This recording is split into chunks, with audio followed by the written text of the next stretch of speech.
Hello everybody. My name is Miroslav Stampar and I'm one of the developers on sqlmap open source security project made for detection of SQL injection flaws and their exploitation. So first of all, how many of you have used sqlmap till now? Not many.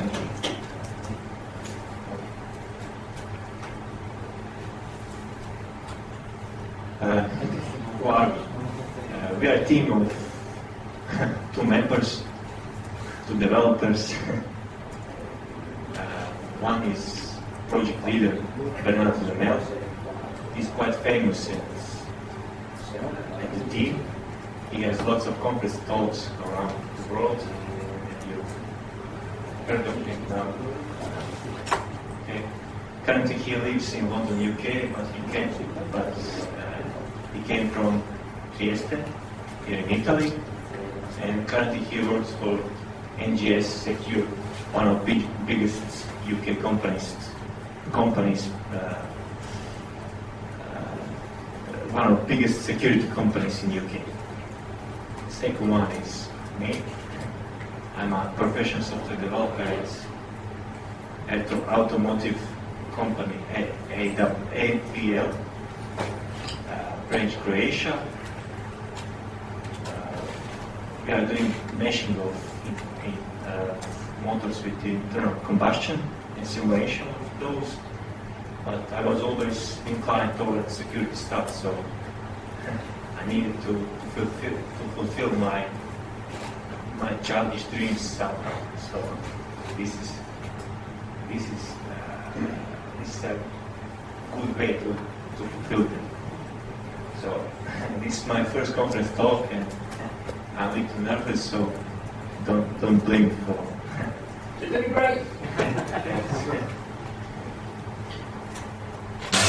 So what is sqlmap? Officially, that is just a copy-paste from our web page. sqlmap is an open source penetration testing tool, blah blah blah.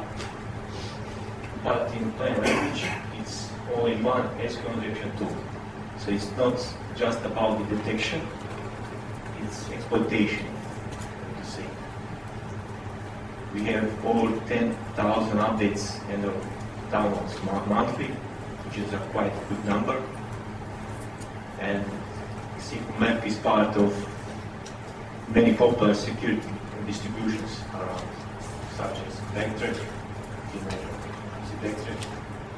Backbox, Web Security Dojo, OWASP. So, short history. A guy named Daniel Bellucci. I didn't meet him.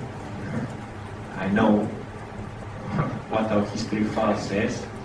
And it says that he started the project officially July 25th of 2006 by registering it to the SourceForge as a new project. He worked on it for a few months. It was, from my point of view, it was quite, well, he worked quite good. But at some point in time, I don't know why, he left the project and Bernardo took it over.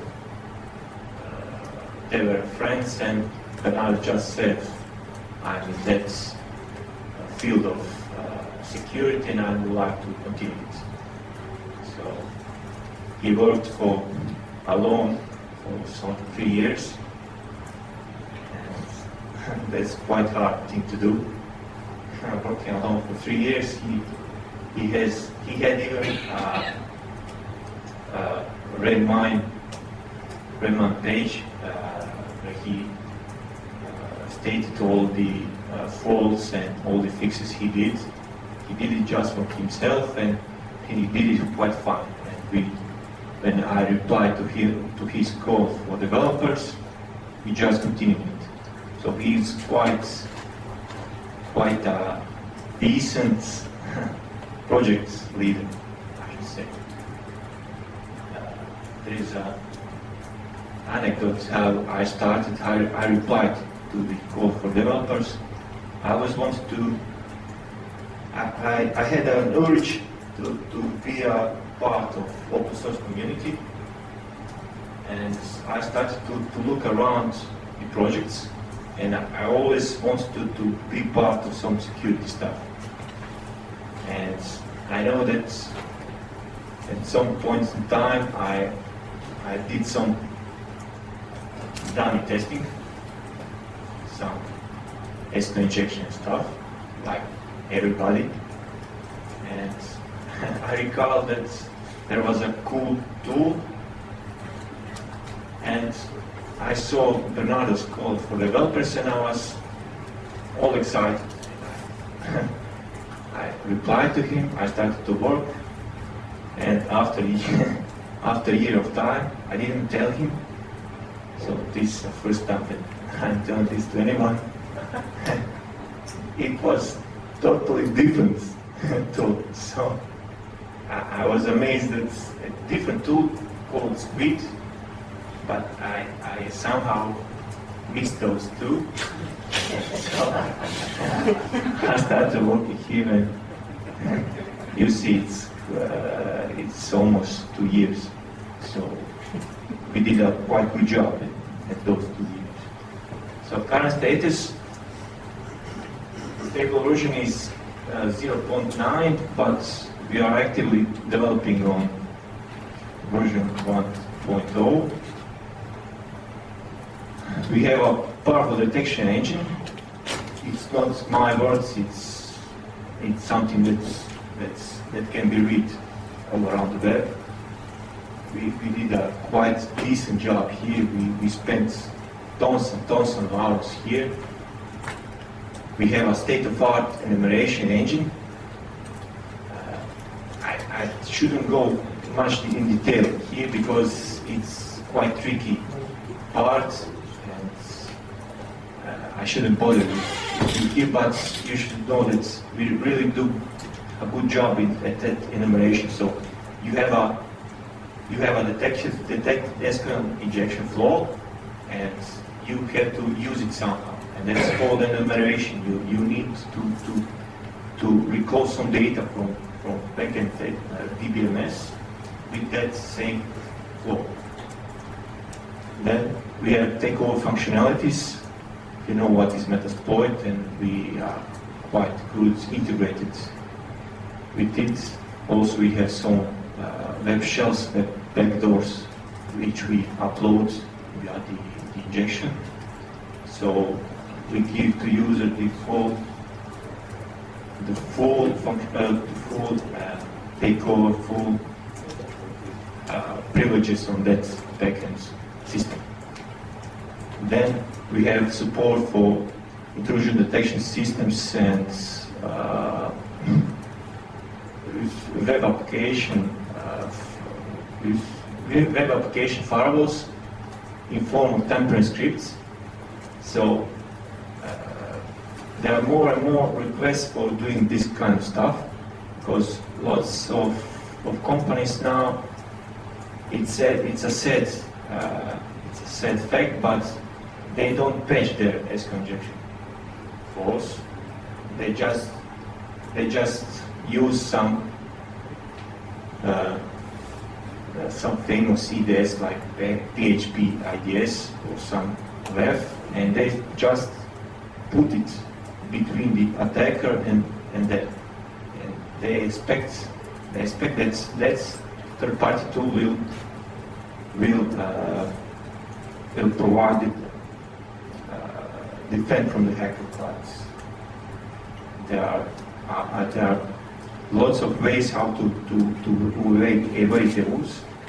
And I will introduce some of those at the back of at the end of the presentation.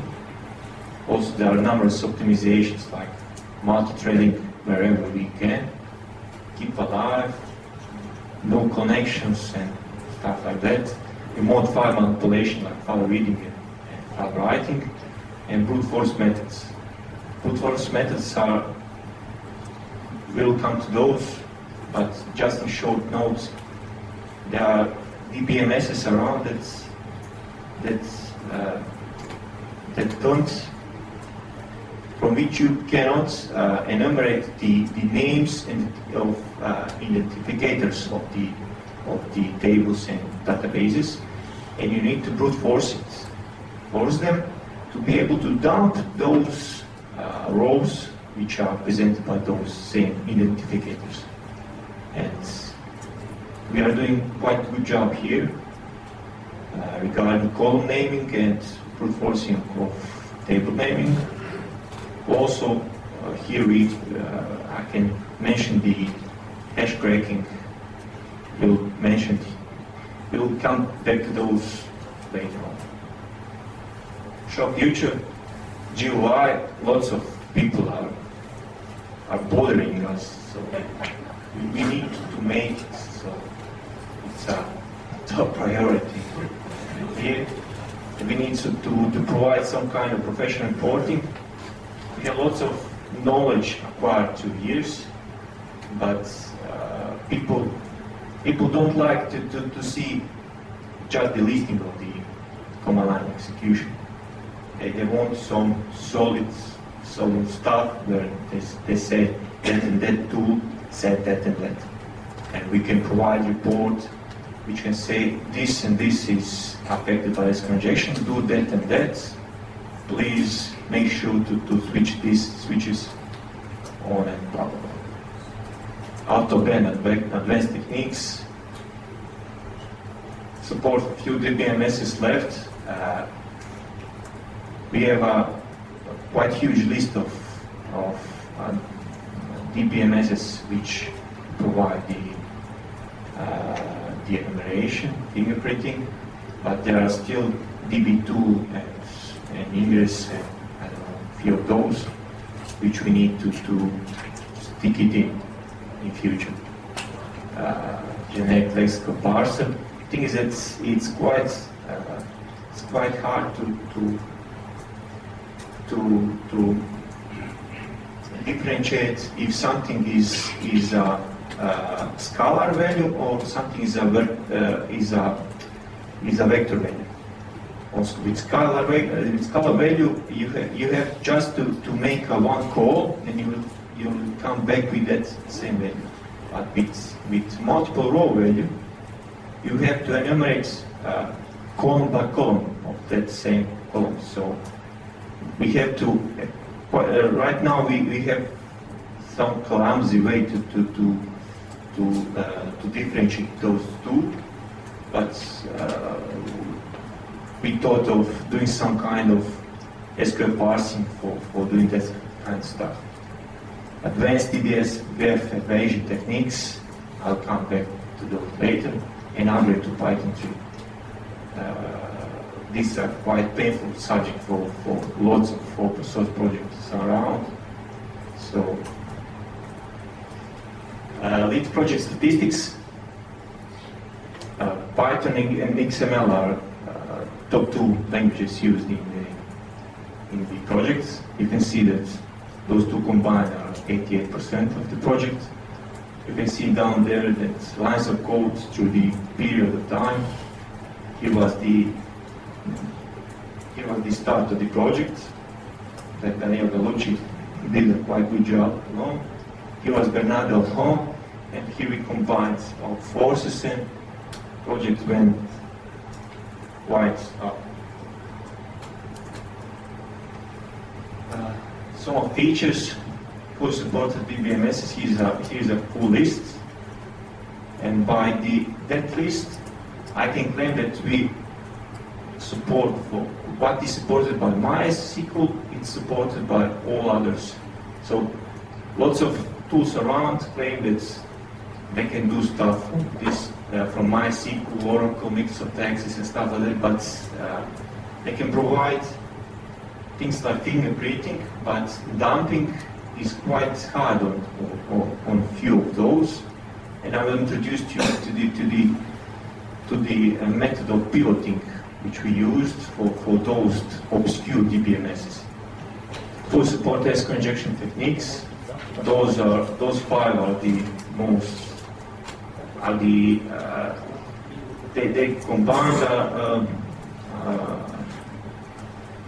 the 99% of SQL injection flows are affected by those 5 techniques. The enumeration of database users, users passive hashes, privileges, roles, databases, tables, and full names. Then recognition and cracking of passive hashes, web server file upload download, I already mentioned that. Arbitrary command execution and retrieval standard output, mostly through web shells and web backdoors uploaded via tool, and establishment of out-of-band TCP/UDP connections. This is mostly done via Metasploit. We upload their package to the backend server. We run it, and we just leave it as it is to connect to the server on the Integris machine. Community, we have a quite huge pool of beta testers around. This moment, 200 subscribed. Every day there is 10, 20 different suggestions, bug reports, and stuff like that. Lots of various colored heads around. Me and Bernardo like to spend some time when we meet. We like to talk about some of those people. There are quite few of those obscure people that are messing around at the email list. They will provide indispensable help by reporting bugs. There are lots of obscure cases that us two can't get to. We can't test every possible way of running the problem. But having around 200 testers, active testers, it's a great help for us. There are lots of feature requests, lots of things we've done which can be claimed revolutionary, can be we can be thankful to the users which requested the features. They are keeping morale high, and some modest donations are around. So this SQL injection for dummies for all of you that didn't see this kind of stuff. This is PHP with Postgres as a backend DBMS. You can see here that you have a standard query, select blah blah from products, product ID equals to concatenated value of the provided get parameter ID. A tag vector could be something like this. So instead putting ID equals 7, you can just put I don't recall the name of the semicolon drop table users, and resulting in SQL statement would be something like this, and you would just lose all the content of your table users. I don't know if you followed the scene last few months. You probably heard of Lul second. Yeah?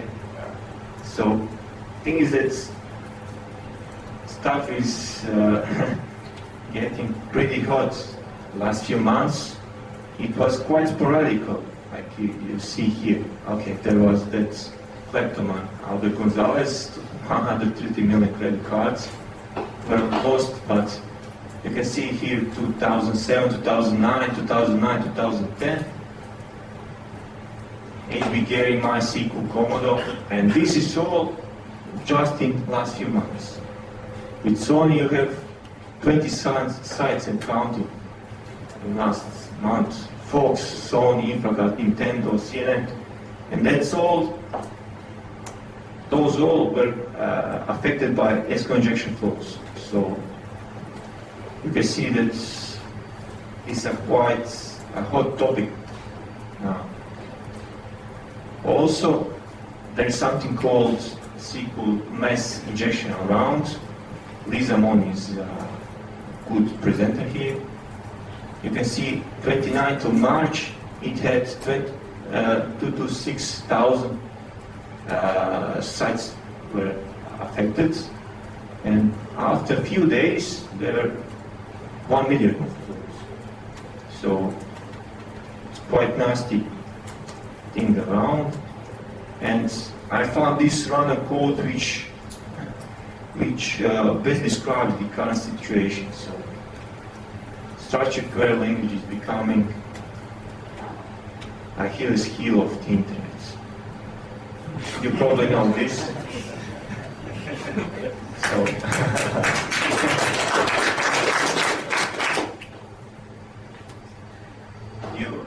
I don't know if there are some of you that needs explanation of those, but as you can see, SQL injection is also going part with the popular culture, as it's said there.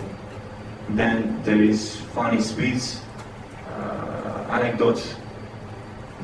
Some dude that on the recent elections put those values, and one of those values were on the drop table, while is a Swedish for elections. So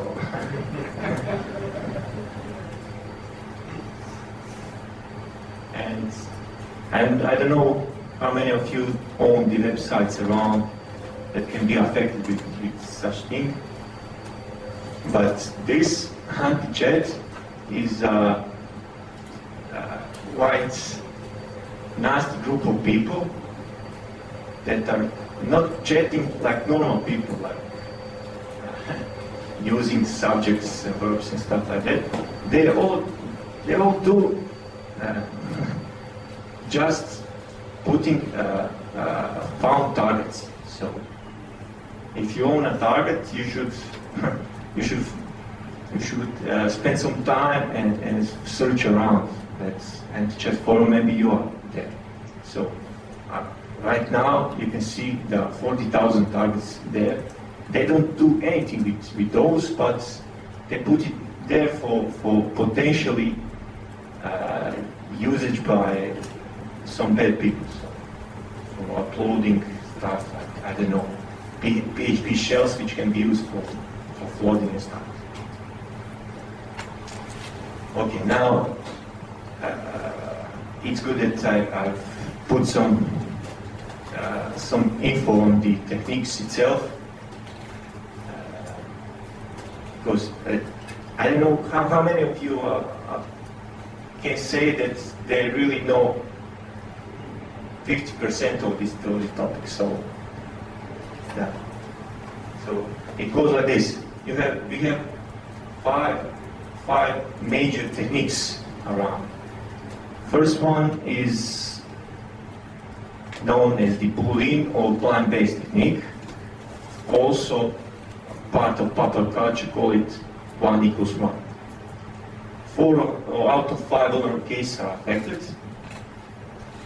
Thing is that we are trying to force the web server to change the appearance of the page if the response of the data or the request is true, and versus the response if the response for the request is false. So for every bit of information we are extracting, we are forcing the web server to put something that is similar to the original page or totally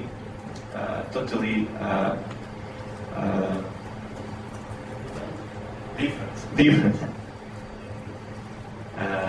As this is a Python conference, you probably know the dflip dflip is a quite quite good model for doing this kind of stuff.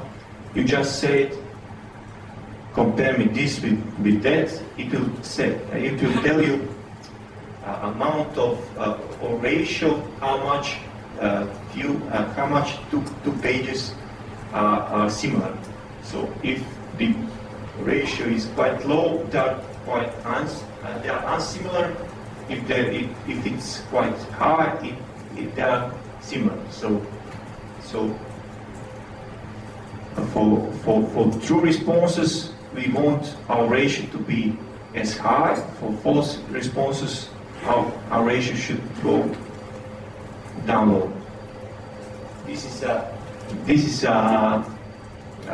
manual example. You can see here a normal request, ID equals 1, to result with something like this. If you say end 1 equals 1, it will result as the complete same response. But if you say end 1 equals 0, it will result with something totally different.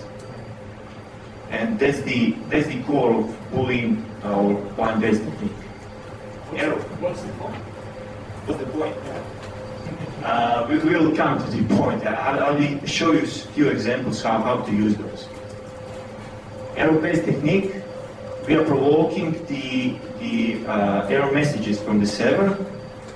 And thing is that we can provoke error messages in such a way that it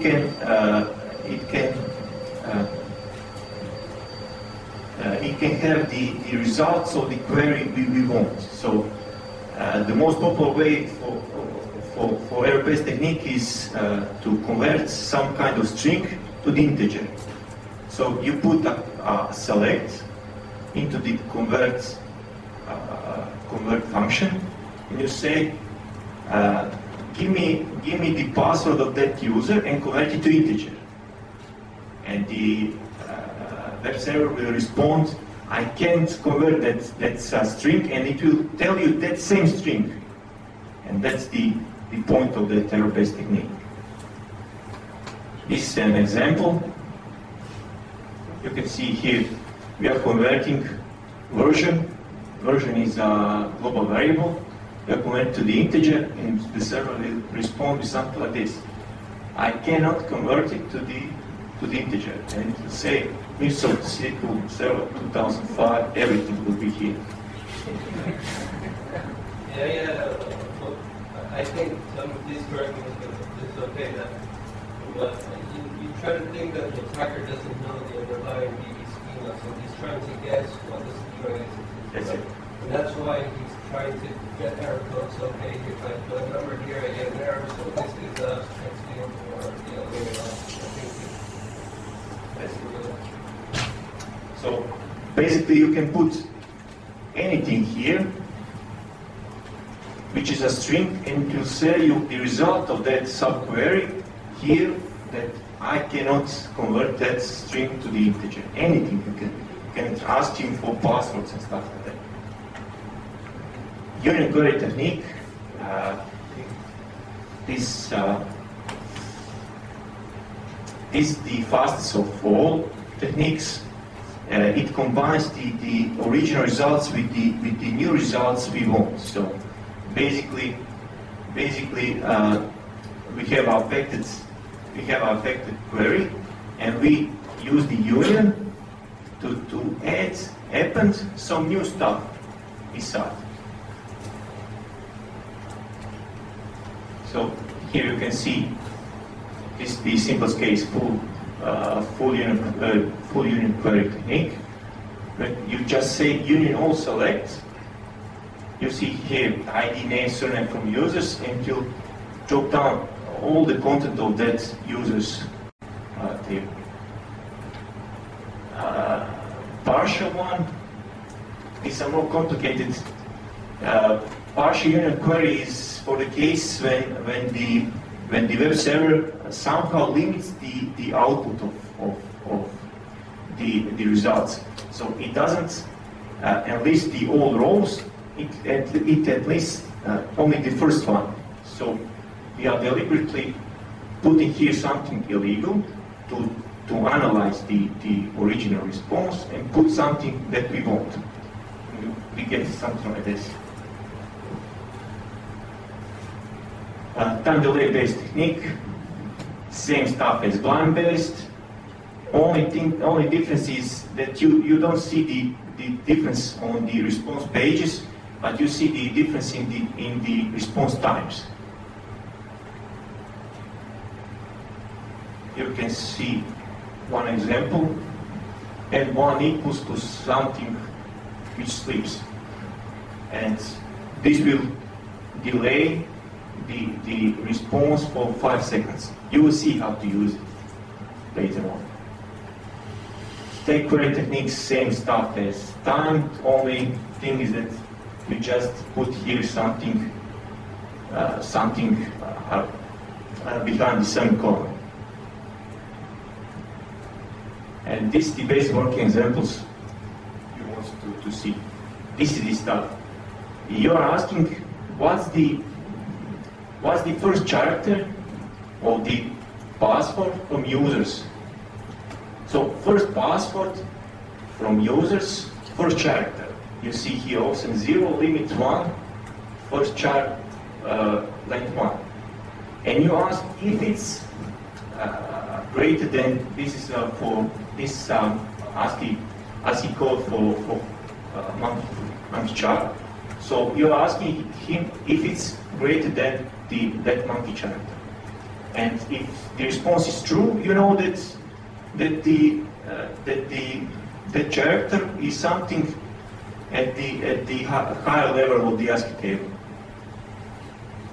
Error-based technique, you can see here, say password to public users, etc.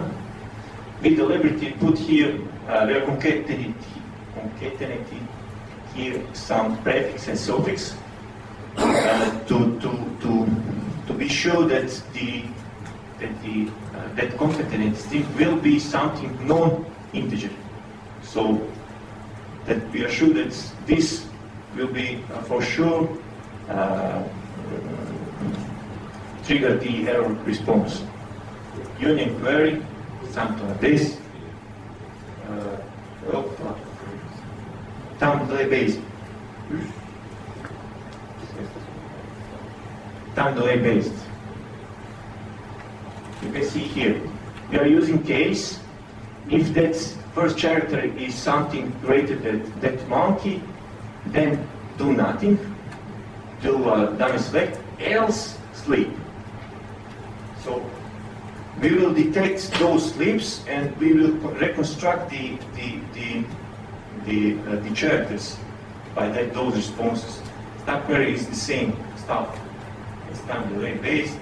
One thing that is you don't put here, you just put semicolon and do the new select.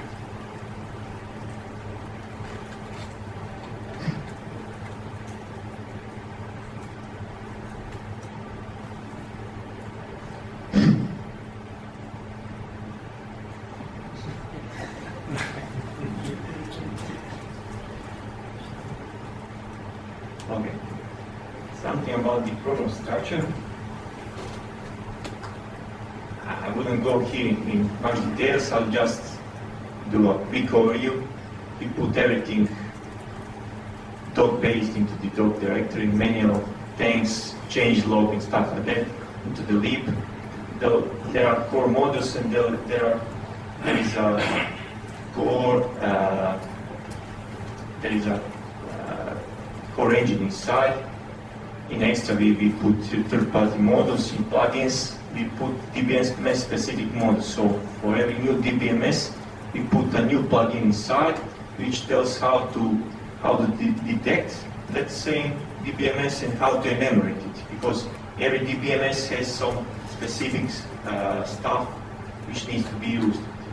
Then in shell we put stages and backdoors for those out-of-band connections. In Tampar we use those, we put those temporary scripts for bypassing the firewall. In TXT we put all these user agents and stuff like that. In XML we put queries and payloads. This is the core of the sqlmap. This is the engine, but this is the whole knowledge of the sqlmap. So if any of you plan to rewrite it or steal something from it, this is the knowledge. So by using this knowledge, you can do lots of stuff. Programs workflow can be described something like this. We have a pretty huge setup, so there are lots of stuff that needs to be configured, lots of connection-based stuff, payloads and queries for those XML files needs to go to some proper structure where we can easily access them. After that setup, we have detection phase. We have those 5 major techniques. After the detection phase, so after we detect the SQL injection, we are going to the fingerprinting, because now we know that server is affected, but we need to know what is the backend DBMS, so we could enumerate it, because every DBMS has some specifics. So after the fingerprinting, we do the enumeration, and takeover is an option. So you see here we can read registry keys, give file access to the user. That ECMPSH is a UDP reverse shell. Metasploit gives you a TCP reverse shell and web shell, you know. Development environment is consistent of something like this. We have a subversion. As there are 2 of us, we don't need Mercury and stuff like that. Subversion is quite decent. We use a Redmine for project management. We are based on Python 2. We don't plan to move to Python 3 a short period. Text editor of choice, debugger of choice, and testing environment. We have 2 testing machines. One is Linux machine and one is Windows machine. We use that Linux machine quite often. It's light, small memory footprints. We use it quite a lot. And now, now this should be the core of the presentation. Now I'll go to the highlights. I can say that those are revolutionary things, but these things combined make a sqlmap a really great tool for doing this kind of stuff. Inference is nothing revolutionary, but for those who don't know, that is basically a binary search. So when you want to know what's the first character of that password, you can go and ask, is it A, is it B, is it C, is it D? But you will have to go to the old ASCII table to find the character. So complexity will be something around O and divided by 2, which is quite slow. But you have that binary search principle where you have the table, and you say, you ask if that character is something in the upper part of the table. If it's true, you just shorten the table and just use that upper part. Then you say if that same character is something from that upper part of this, and if it's false, you just use that lower part of that same table. And at the end, you will come to the table with only one character, and that only one character will be that resulting one. That's going for inference. Character prediction. Things that in dumping of particular identifier names and system stuff, there are lots and lots of repetition going on, like create synonym, create table, create trigger, stuff like that. And we came to the idea to use something called dynamic prediction tree. So we get the first character, and if you see, we have the list of all common stuff used by all our DBMS supported. And we just create the table or tree, and we just decide what's the best, what's the highest probability of the next character involved.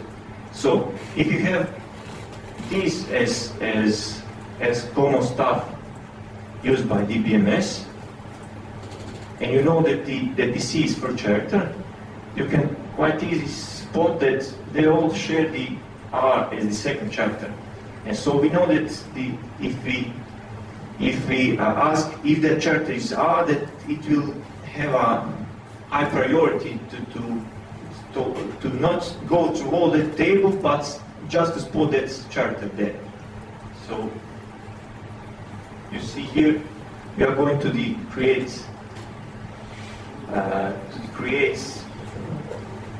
part of tree, and we came here with the S, T, T, U, B.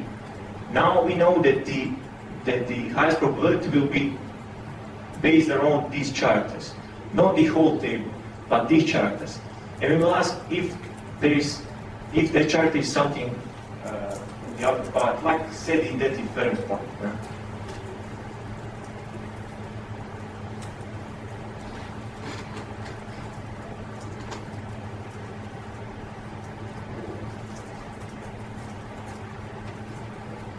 No connection.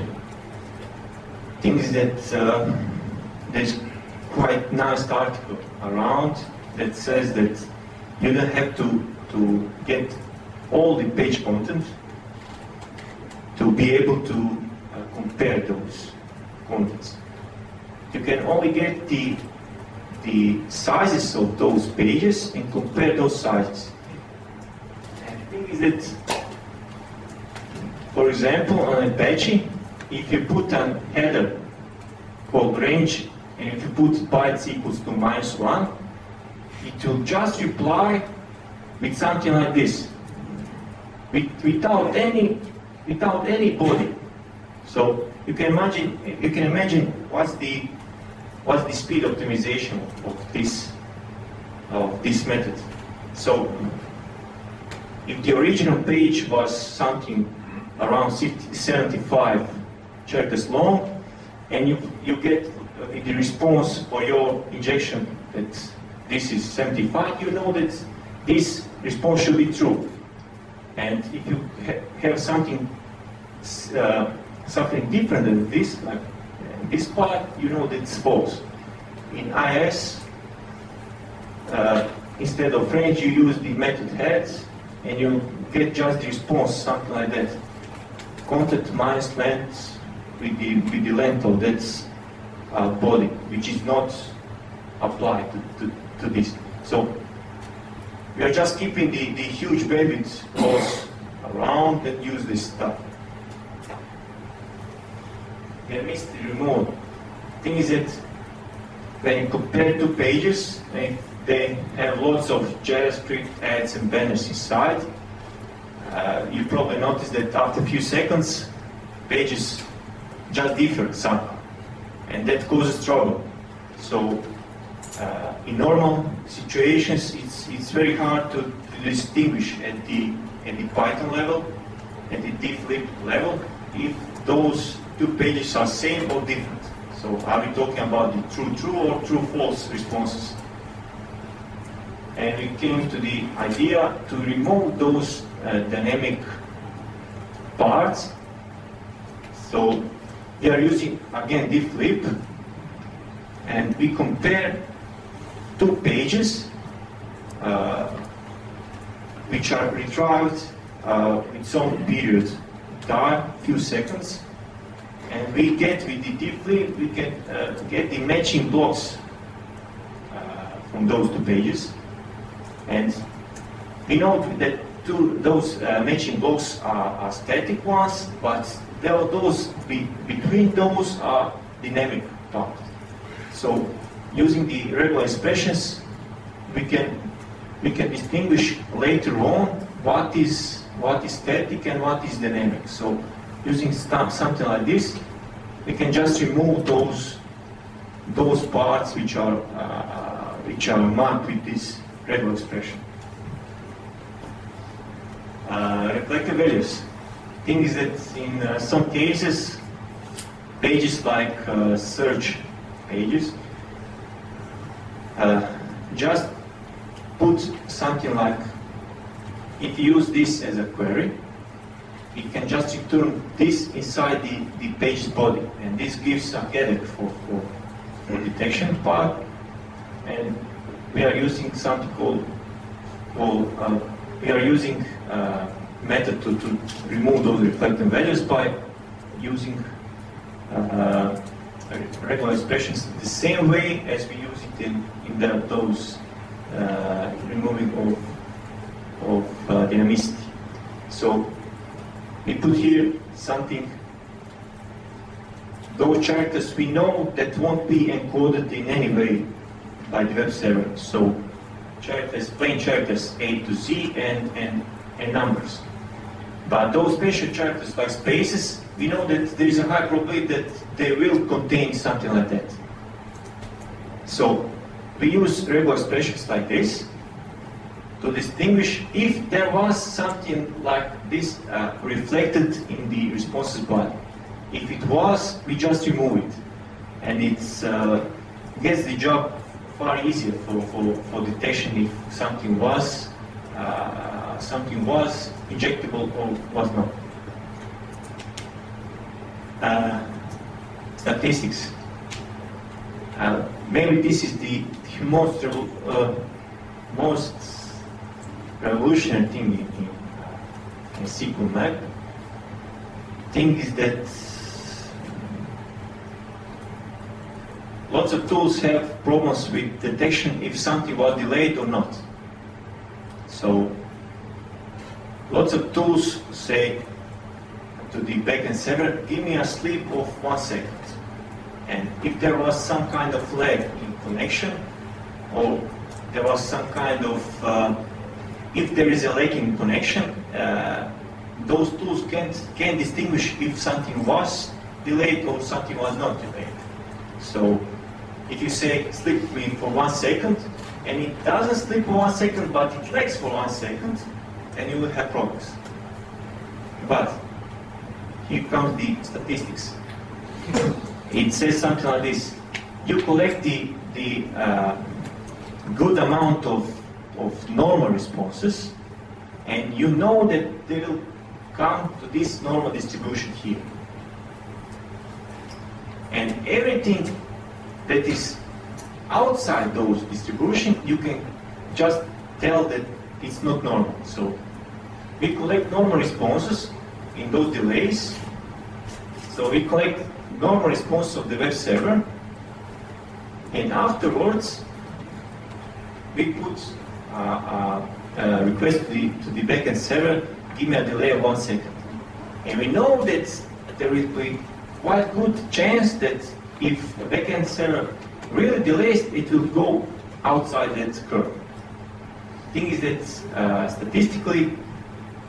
statistics says that normal data should go inside 7 times standard deviation of all those data. So thing is that we collect all the normal responses, and afterwards we just compare those injected responses with those normal responses. If it goes inside, we know that was a normal response, it's not delayed. If it goes outside, we know it was delayed. Same thing we use for the detection of union of the union injection. Thing is that there is a quite good chance that if you say something like union all select null, then in second request union all select null, then in third request union all select null. There's quite good chance that if the target is affected by the null injection, that the response with the right number of columns will stick out. So it will stick out somehow. We don't know how, but if we compare those all responses, and we just say in normal times, this will result in something erroneous. In normal times, this result is something erroneous. But that one with the right number of columns will somehow stick out and just go outside this normal distribution curve. And we will know that that was the right number. Then false positives. This also gives a headache to lots of tools around. We use a quite childish approach. We are using simple arithmetic tests just to see if there is some kind of intelligence at the end. So time detect injections are, even with usage of those statistical methods, it's quite nasty to deal with those if there are significant lags. But afterwards, if our engine just says your target is affected by time, we know that there is a quite good chance that it's a false positive. And then we say, please give me an response for those arithmetic tests. And this, in 99% of cases, if there is a false positive, it should just fail some of those tests. If you see something like this, 1 plus 2 equals 3, this should result in true. If it results in false, then we know that it's a false positive. Afterwards, this should result in false. If it results in true, we know it was a false positive. So we have those four tests with random numbers, and there is quite a good chance to spot the false positives with this approach. Heuristic test is used by most of tools around to spot if something is as injectionable or not. But it's quite insufficient. The thing is that you put inside the parameters values, you put some blatant invalid test injection checkers.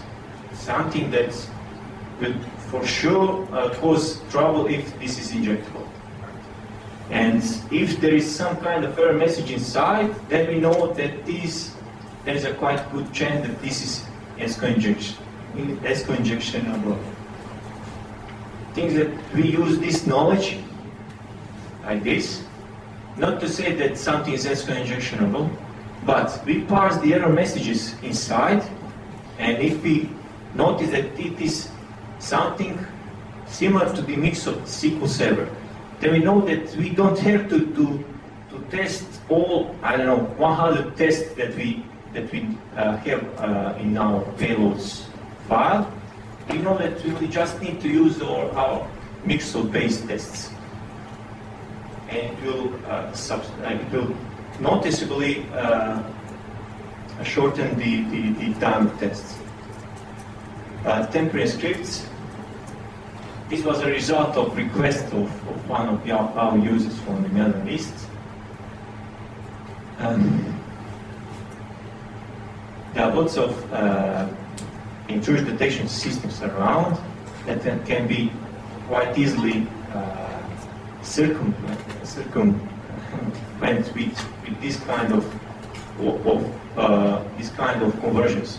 So it will notice this, it will detect this, but it won't detect this in some cases. Then this was the first temporary script we used. So user requested that his backend server noticed this, and he had problems with injecting this kind of values, and we needed to make some function which will transform this into this. And if you notice from the syntax, this is the same as this, but there is no this character which was in his case filtered by his file or intrusion detection system. Also, this is quite popular, moving of putting.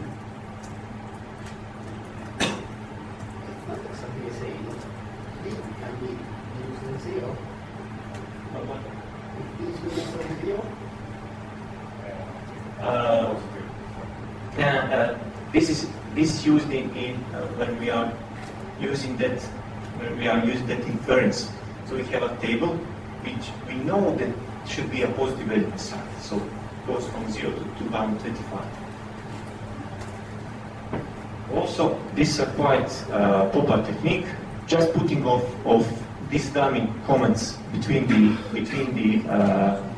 keywords will just screw some EDSs around. So it will notice this, it will detect this, but it won't detect this because there is no white space here. So currently there is 14 of those temporary scripts around that some advanced users use for bypassing EDS around.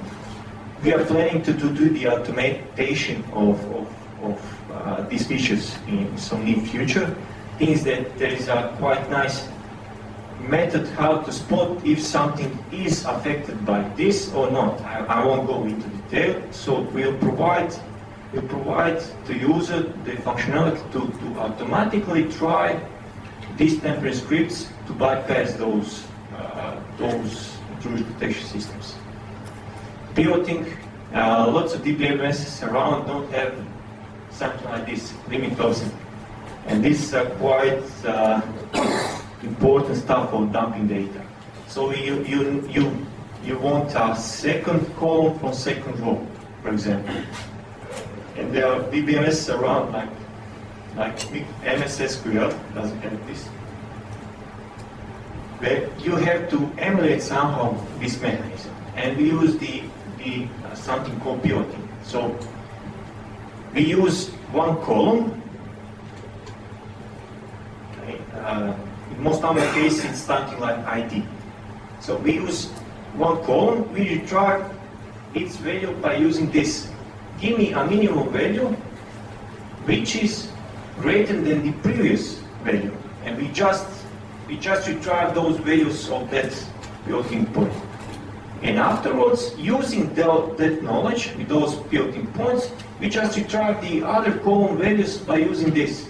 Where pivot column equals to that current pivot value. SQL harvesting, as said at the beginning, there are DBMS around that don't where you cannot enumerate the column names and table names, so you have to do some kind of brute forcing. This is some method of brute forcing. How to brute force if the table name from the DBMS are wrong. Thing is that if table name exists, this will just be true. And exists, select mark from that table. But if it doesn't exist, that table name, this will somehow crash. It will result in some false or erroneous page. Also, with common columns, pretty same principle. Is that we use Google for harvesting those common table names and column names. There are a large number of SQL files around, and we use lots of regex and stuff, and we just use those high frequency one stored inside our textual files, and when we use switch file like these common tables, we just use here those collected names we collected before. So hash cracking before or with other tools, you have to collect those hashes and put somewhere for cracking. We support 10 different hashing techniques like MySQL, old MySQL scheme, MS SQL, stuff like that. We collected high-quality dictionary word lists with 10 mix of keywords inside.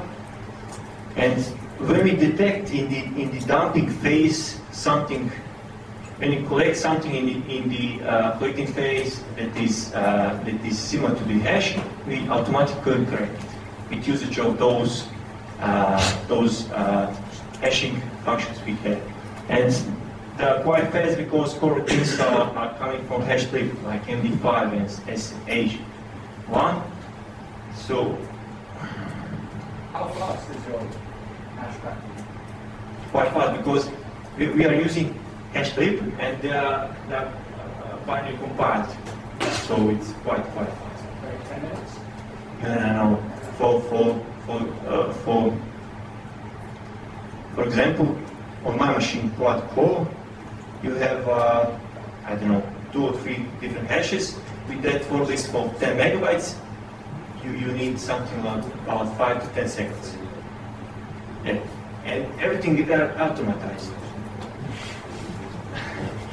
Then we have those quality tests we needed because there are only 2 of us, and we tend to screw things up. So we have live tests. So this is something like batch-like workflow, which is declaring instruction XML file. We just run it, and it just runs the test against our virtual machine. And if it crashes, then we know something is wrong. Smoke tests is a dummy finding of all modules and importing of them. And Spylint, you know what Spylint, lexical analyzer, quite good. So that's the best supportation advice for the hand you can get from me. Use the parameterized SQL statements.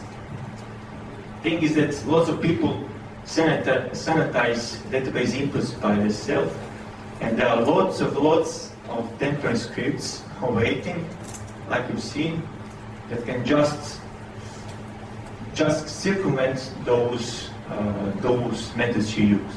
But if you use something called parameterized SQL statements, you just tell the underlying library or functions of your, I don't know, database connector to treat those parameters provided as the values. He knows that if you provide here something that is not a value but a SQL statement, he knows that he won't try to run it. He will treat this as a value, not as a SQL statement. Problem with the SQL injection is that you are appending the something that should be a value, but bad people append new SQL statements in start parameters. And the thing is that in those parameter SQL statements, that underlying like Python DB API, make sure that those parameters are parameters, not the SQL statements. That's the best advice you can give. Questions?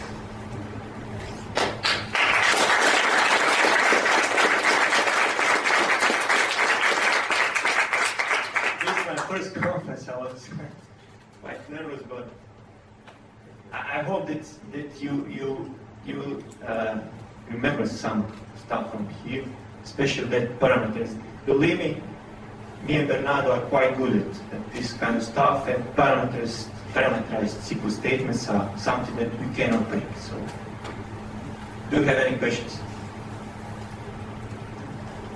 At the end, just a sec. join the project.